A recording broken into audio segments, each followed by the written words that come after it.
Satu,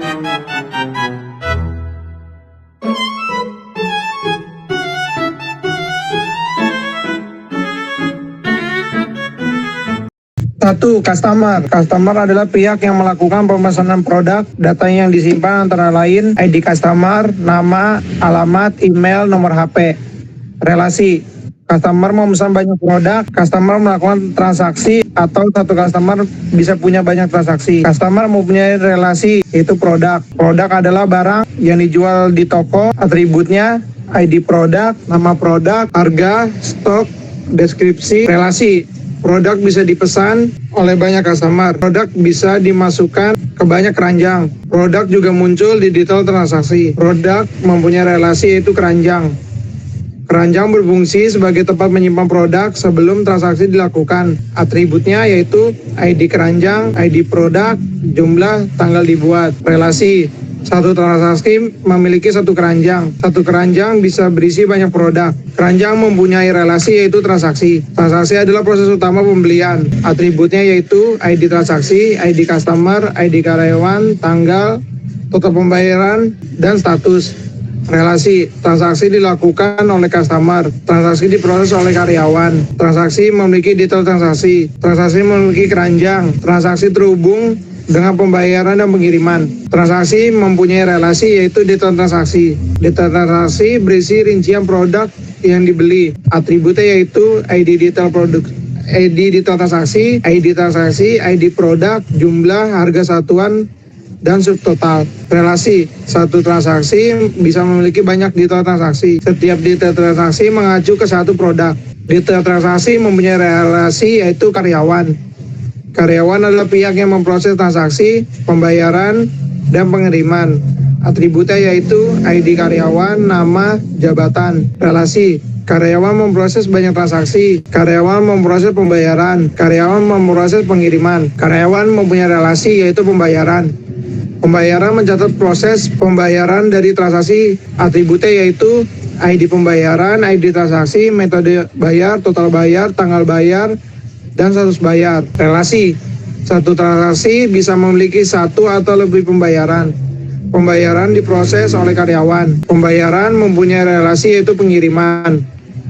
Pengiriman mengatur proses pengantar barang ke customer. Atributnya yaitu ID pengiriman, ID transaksi, alamat, ekspedisi, ongkos kirim, nomor resi, dan status pengiriman. Relasi. Pengiriman terkait dengan satu transaksi. Pengiriman diproses oleh karyawan. Selanjutnya itu untuk penjelasan di relasional.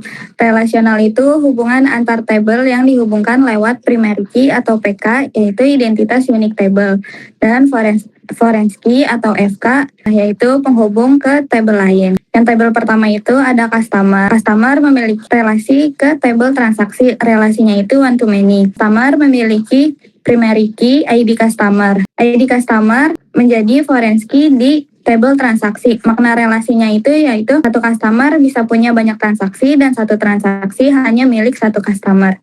Ya, di tabel kedua itu ada tabel karyawan. Nah, tabel karyawan ini memiliki relasi ke tabel transaksi. Relasinya itu one to many. Di tabel karyawan memiliki primary key ID karyawan. ID karyawan ini menjadi foreign key di tabel transaksi. Makna relasinya itu satu karyawan bisa memproses banyak transaksi dan satu transaksi diproses oleh satu karyawan. Di tabel ketiga ada tabel transaksi. Tabel transaksi ini memiliki relasi ke tabel detail transaksi.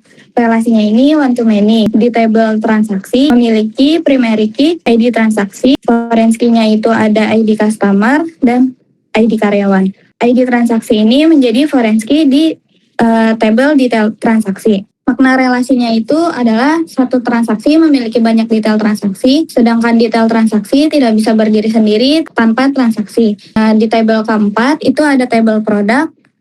Tabel produk ini memiliki relasi ke tabel detail transaksi. Relasinya itu one to many. Di tabel produk ini ID produk sebagai primary key. Nah, ID produk ini di tabel detail transaksi sebagai foreign key. Makna relasinya itu satu produk tidak bisa muncul di banyak detail transaksi dan detail transaksi hanya mengacu ke satu produk. Selanjutnya, tabel produk itu juga memiliki relasi ke Tabel keranjang, relasinya ini one to many. Selanjutnya ada tabel produk, memiliki relasi ke detail transaksi. Relasinya ini one to many. Di tabel produk, ID produk sebagai primary key. ID produk ini menjadi foreign key di tabel detail transaksi. Makna relasinya itu satu produk bisa muncul di banyak detail transaksi dan detail transaksi hanya mengacu ke satu produk. Di tabel produk ini juga memiliki relasi ke tabel keranjang. Relasinya itu one to many. Di tabel keranjang, ID produk sebagai foreign key. Di tabel keranjang juga ID keranjang sebagai primary key. Makna relasinya itu satu produk bisa masuk ke banyak keranjang dan satu keranjang hanya berisi satu produk. Selanjutnya, di tabel transaksi juga memiliki relasi ke tabel pembayaran. Di tabel pembayaran itu memiliki primary key ID pembayaran dan foreign key-nya itu ada ID transaksi. Makna relasinya satu transaksi bisa memiliki satu atau lebih pembayaran dan pembayaran selalu terkait ke satu transaksi. Tabel transaksi juga memiliki relasi ke tabel pengiriman. Relasinya itu one to one. Di tabel pengiriman, ID transaksi itu sebagai foreign key dan primary key tabel pengiriman itu adalah ID pengiriman. Karena relasinya adalah satu transaksi memiliki satu data pengiriman, sedangkan pengiriman tidak bisa ada tanpa transaksi.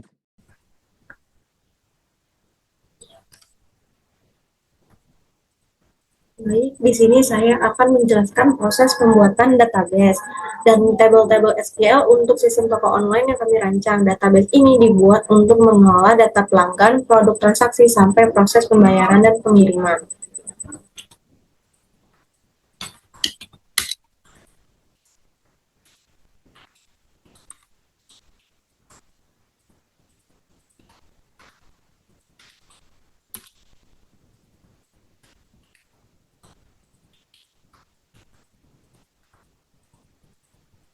Pertama, kami membuat tabel customer.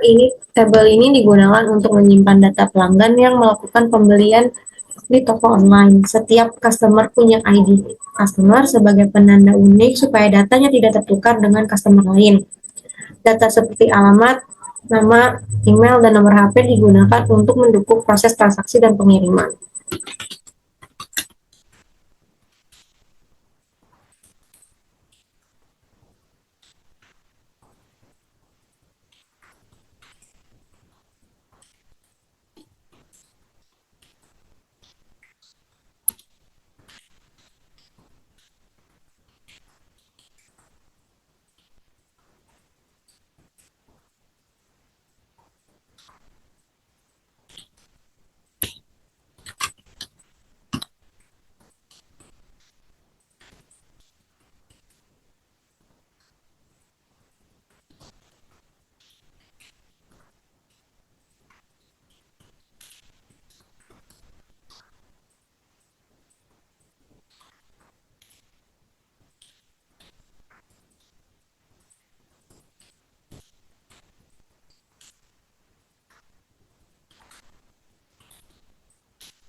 Selanjutnya, kami membuat tabel karyawan. Tabel ini menyimpan data pegawai yang menangani transaksi. Seperti admin atau kasir, setiap karyawan memiliki ID karyawan sebagai identitas dan kolom jabatan digunakan untuk mengetahui peran masing-masing karyawan.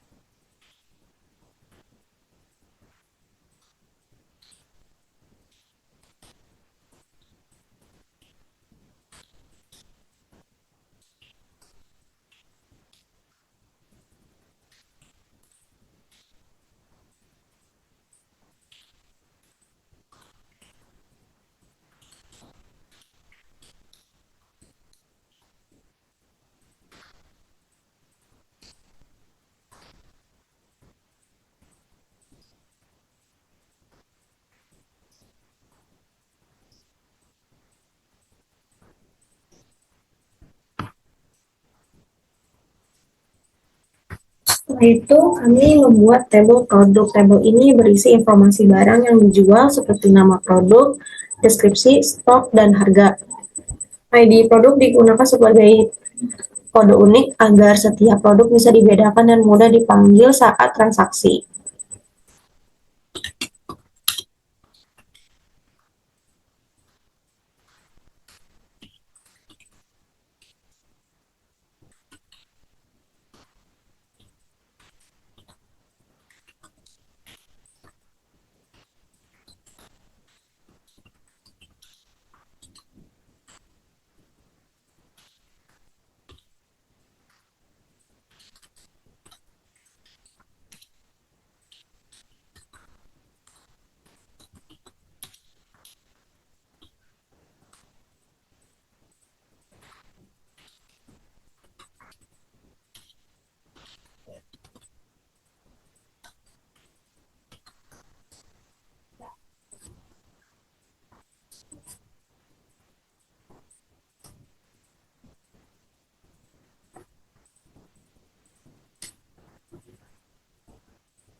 Selanjutnya ada tabel keranjang. Tabel ini digunakan untuk menyimpan produk yang dipilih customer sebelum melakukan transaksi.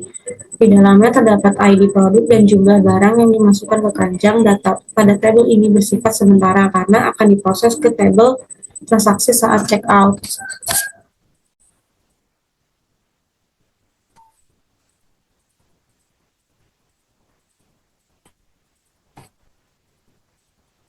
Setelah tabel keranjang, selanjutnya kami membuat tabel transaksi. Tabel ini merupakan tabel inti karena mencatat proses pembelian yang dilakukan customer. Tabel transaksi terhubung ke tabel customer dan karyawan sehingga bisa diketahui siapa yang membeli dan siapa yang memproses transaksi tersebut. Selain itu terdapat total pembayaran, status transaksi, dan tanggal transaksi.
Setelah itu, kami membuat tabel detail transaksi. Tabel ini berfungsi untuk menyimpan rincian produk apa saja yang dibeli dalam satu transaksi.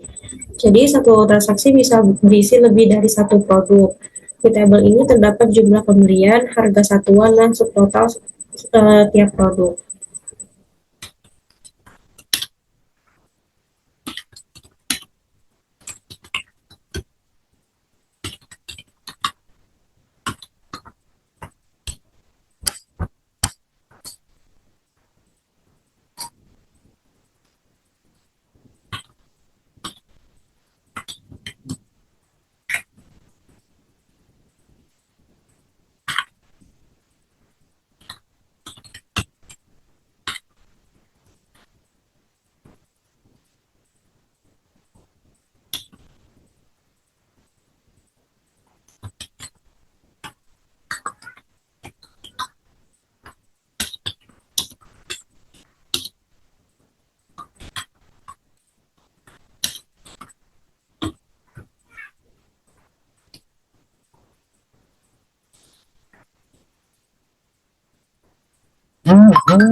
Terakhir, kami membuat tabel pengiriman. Tabel ini berisi informasi pengiriman barang ke customer seperti alamat, jasa ekspedisi, ongkos kirim, dan nomor resi. Dengan adanya tabel ini, proses pengiriman bisa dipantau sampai barang diterima oleh customer.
Sekarang saya akan menjelaskan bagaimana kami mengisi tabel-tabel dalam database toko online. Di sini saya punya 8 tabel yang saling berhubungan untuk mendukung proses transaksi, pembayaran, pengiriman. Pertama, saya akan mulai dari tabel customer terlebih dahulu. Tabel ini berisi data pelanggan seperti nama, email, nomor HP, dan alamat lengkap. Alamat lengkap sengaja dimasukkan agar nanti proses pengiriman lebih jelas.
Selanjutnya, tabel karyawan. Di sini saya akan memasukkan data pegawai yang menangani transaksi mulai dari admin, kasir, sampai customer service.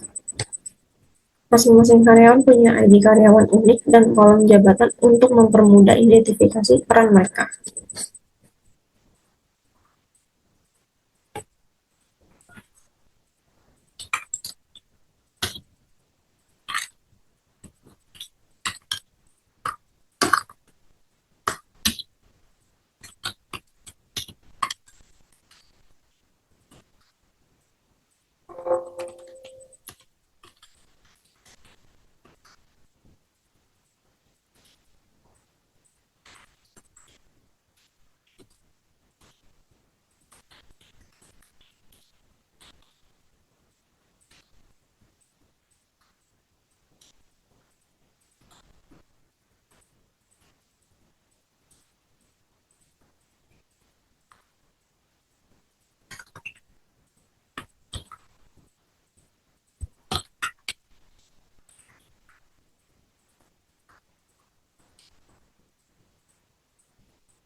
Kemudian, tabel produk.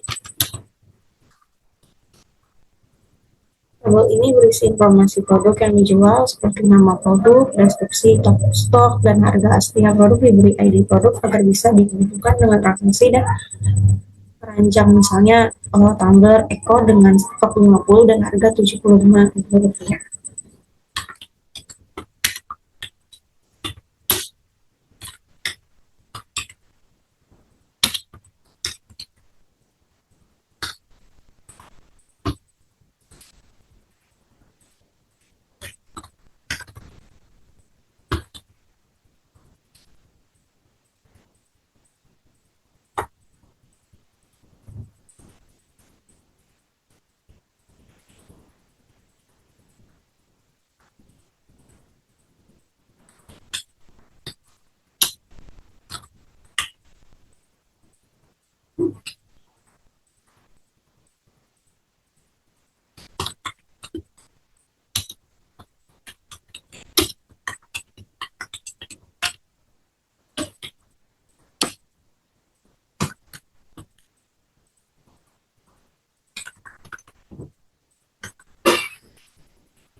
Selanjutnya, saya akan membuat tabel keranjang digunakan untuk menyimpan produk yang dipilih customer sebelum transaksi.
Selanjutnya, tabel transaksi. Tabel ini mencatat pembelian customer.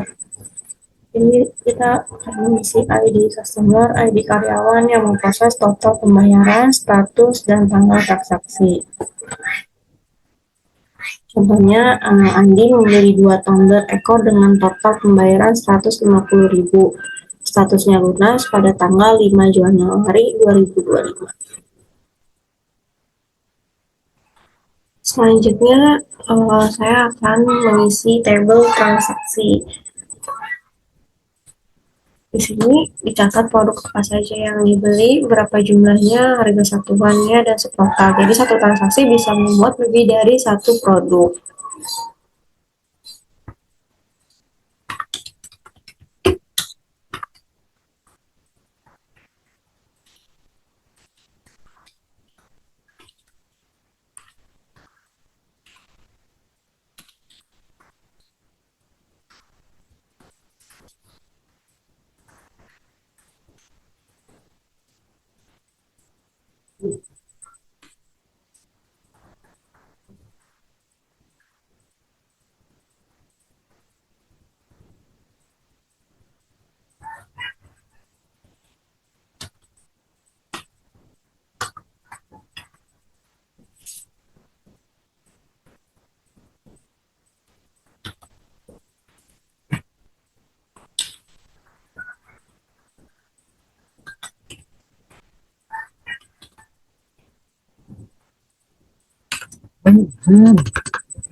Terakhir, tabel pengiriman. Tabel ini mencatat alamat pengiriman, ekspedisi, ongkos kirim, status pengiriman, dan nomor resi tujuannya untuk memantau proses pengiriman sampai barang diterima customer.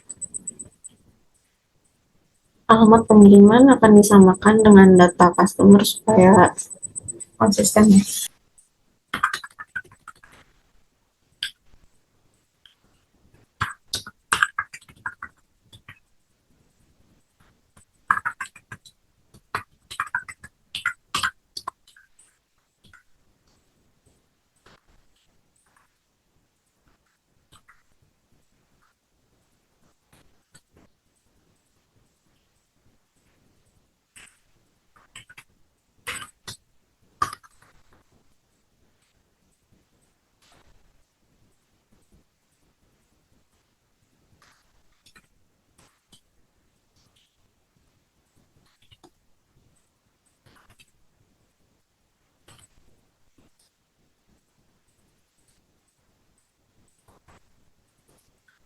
Selanjutnya saya akan menampilkan tabel-tabel dan isian dari data-data ini.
Maaf sebelumnya, pada saat penjelasan SQL dari rekan saya mungkin ada beberapa bagian yang salah atau terlewat ya.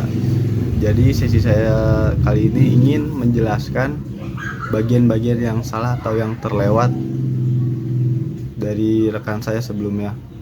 Yaitu mungkin ada penjelasan perintah SQL pada tabel pembayaran. Yang pertama ada perintah create table pembayaran, yaitu berfungsi untuk membuat tabel baru bernama pembayaran yang menyimpan data proses pembayaran transaksi. Dan yang kolom kedua itu ada ID pembayaran yang bertipe card dalam kurung 10 yang dijadikan primary key sehingga nilainya harus unik dan gak boleh kosong. Dan kolom ketiga itu ada ID transaksi juga bertipe card 10 juga, sama tidak boleh kosong juga karena dihubungkan dengan tabel lain melalui foreign key yang mereferensikan kolom ID transaksi pada tabel transaksi. Selanjutnya ada kolom yang keempat, yaitu tanggal dibuat bertipe date, digunakan untuk menyimpan tanggal pembayaran dibuat. Pada kolom kelima ada metode bayar yang bertipe varchar dalam kurung 150, menyimpan informasi metode pembayaran yang digunakan seperti transfer atau e-wallet. Selanjutnya ada kolom ke-6 yaitu bayar bertipe IN20, berfungsi menyimpan jumlah nominal pembayaran. Dan yang terakhir mungkin ada kolom status bertipe varchar 150, digunakan untuk mencatat status pembayaran, misalnya berhasil atau pending. Mungkin setelah tabel ini dibuat, perintah DESC pembayaran fungsinya untuk menampilkan struktur tabel, munculin nama kolom, tipe data, aturan nul, serta kunci primary key dan foreign key. Selanjutnya saya juga ingin menjelaskan perintah insert into pembayaran values, yaitu berfungsi memasukkan 5 data pembayaran sekaligus ke dalam tabel pembayaran, di mana setiap baris data yang berisi informasi lengkap seperti ID pembayaran, ID transaksi, tanggal dibuat, metode bayar, total bayar, dan status. Contohnya pembayaran dengan ID PB01 dengan transaksi T001 dilakukan pada tanggal 5 Januari 2025 menggunakan metode transfer. dengan total pembayaran 150.000 dengan status lunas. Status lunas dan belum lunas itu menunjukkan apakah pembayaran telah diselesaikan atau belum setelah berhasil ditambahkan tanpa kesalahan. Selanjutnya ada perintah select from. Pembayaran digunakan untuk menampilkan seluruh isi tabel pembayaran sehingga semua data yang baru saja dimasukkan dapat dilihat secara lengkap dalam bentuk tabel. Hasilnya menunjukkan bahwa data tersimpan dengan benar sesuai struktur tabel, mulai dari ID pembayaran, ID transaksi, tanggal pembuatan, metode pembayaran, total bayar, hingga status pembayaran. Sekian penjelasan yang saya sampaikan pada sesi yang kurang saat dijelaskan oleh rekan saya. Terima kasih.